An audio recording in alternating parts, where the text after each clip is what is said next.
So in review, for those of you who were not here yesterday, we went over solubility because solubility is important. What is solubility? First of all, we need some vocab words. Number one,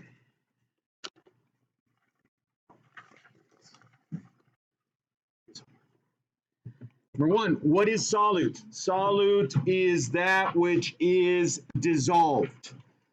If you get dissolved, you are a solute. If you do the dissolving, you are a solvent. A solvent, the stuff that does the dissolving. Solubility is basically how much solute you can dissolve in a given amount of solvent. How much solute you can dissolve in a given amount of solvent. That given amount is usually 100 grams. So how much sugar you can dissolve in 100 grams of water. How much salt you can dissolve in 100 grams of water. The factors that can affect solubility are temperature. Typically, if you're a solid, the hotter the water, the more you can dissolve. If you're a gas, the higher the pressure, the more you can dissolve. And if you're either, the more solvent you have, the more you can dissolve. We'll look at all of these in a lab coming up. So what happens when a solute hits its solubility? It's going to look like it's not doing anything. When in reality, it is dissolving, but it has reached what we call equilibrium. That means for every particle that dissolves, some particle must recrystallize, must come back together. Okay, so in a solution that has reached its solubility limits, you're going to add crystals to the water, and you'll find down on the bottom some crystals. That means there's no room in the hotel. The hotel is full. The hotel is full.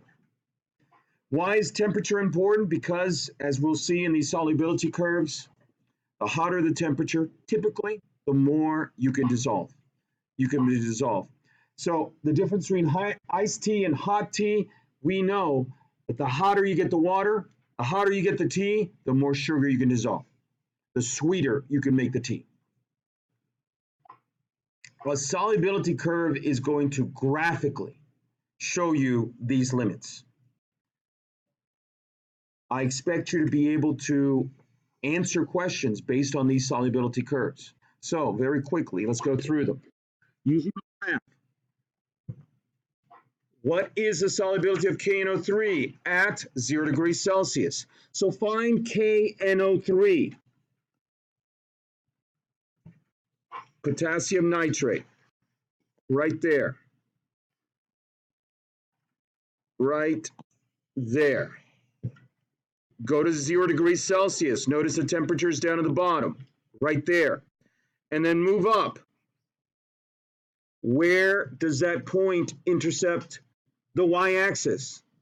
Around 15 grams. So 15 grams, that's all you can get at 0 degrees Celsius. When that water is about ready to freeze, you can only fit 15 grams.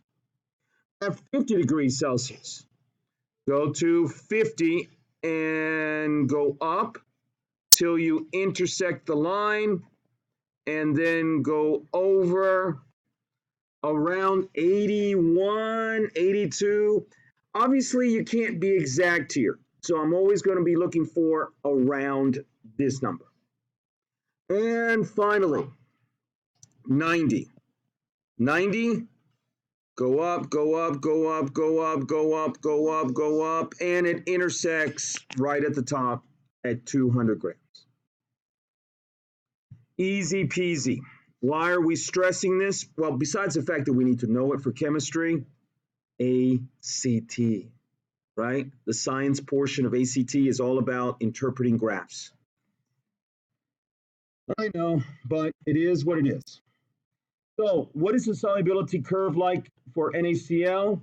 Notice that within the temperatures that you would find here on Earth, it basically doesn't change, which means life can exist here on Earth. That's very, very important. A saturated solution, and we use this as an analogy. Remember? So you're driving down Myrtle Beach, and on either side, there's going to be hotels. You're going to have the name of the hotel in neon lights, and right below it, no or vacancy, or no vacancy. Okay? If you see vacancy, that means you like the hotel, go in there, you're probably going to be able to get a room.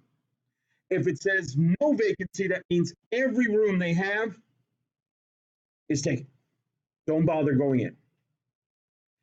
If you're fleeing a hurricane or a natural disaster, or maybe an unnatural disaster, usually the authorities will give the hotel the permission to allow you just to get in, sleep in the hallway, sleep in their dining room, sleep in their lobby, whatever. If you remember that illustration, you'll know the three types of solutions. First of all, saturated means there's no room in the hotel. Every room is taken. Every room is taken. Unsaturated means, hey, there's room. Come on in. Spend your money with us. There's room. So, how can you tell whether a solution is saturated or unsaturated? Easy. Add crystals to the water. They disappear. There was room in the hotel. Unsaturated. Or add crystals. Not all of them disappears. You see a little pile down on the bottom. Hey, you've run out of room. Saturated. Saturated. Supersaturated is a weird condition where you have more in there than you can possibly have. That's our emergency situation, where you have more people in the hotel than you can possibly have. Supersaturated solutions are very fragile. As we will see here in this first picture, you have a supersaturated solution. You have more crystals in there than there should be. You see, when they dissolve, it's almost like they forget what it's like to be a crystal. So what they're going to do is they're going to add one teeny weeny little crystal. And when it does that, when you do that, all the other crystals that should not be in there go, oh, that's what it looks like to be us. And they recrystallize, and look at all the crystals down in the third picture. All right? In review, add crystals and they disappear. Unsaturated. Add crystals and it seems like they go nowhere. Saturated. Add crystals and then all of a sudden there's a ton of crystals everywhere. Supersaturated. Honey and of course rock candy, and we're going to use the concept of rock candy on Friday to make Christmas ornaments. Where on the solubility chart will you find unsaturated solutions? Below, on, or above? Below. Where will you find saturated? Below, on, or above? On. And where will you find supersaturated? Below, on, or above? That's important. That's important. Okay? One more chance. Here we go.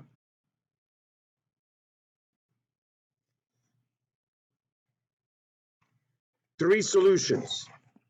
You don't know which one is which. You tell me which one is which. Add crystals and they pile up down here and stare at you.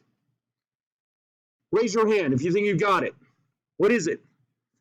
Saturated. That's correct. That means the reason why they're piled up there is because there's nowhere for them to go. The hotel is full.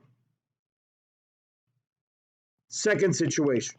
Add crystals and then all of a sudden you see a massive amount of crystals beginning to grow all around. Anybody? Ariel. Third situation. Add crystals and they disappear. Nathan. Unsaturated.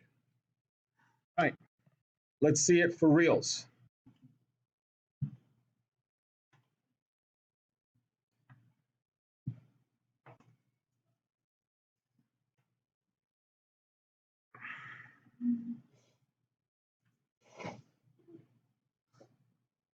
We good?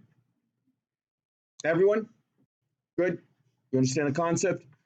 Let's see it for reals.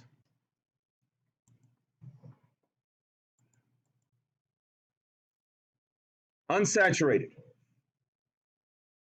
Okay, so he has some water, and now he's going to add some crystals. And they disappear. They're gone. Bam. Unsaturated. Yeah. There was plenty of room in the inn.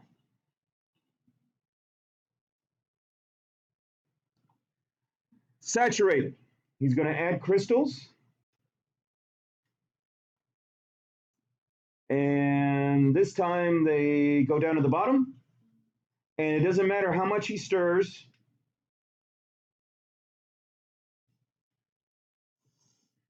And that's what happened with my friend Jeff yesterday, right? I told you about Jeff. Tried to sweeten his tea. It didn't work. It got saturated. Super saturated. Watch this. They're going to take a little crystal from sodium acetate and dump it into this super saturated solution. Watch. This is I'm going to do this for you. We'll play it. We'll have a little competition, but it won't be till the springtime. We'll see if you can beat my other classes. So they're going to reach in there, grab a crystal,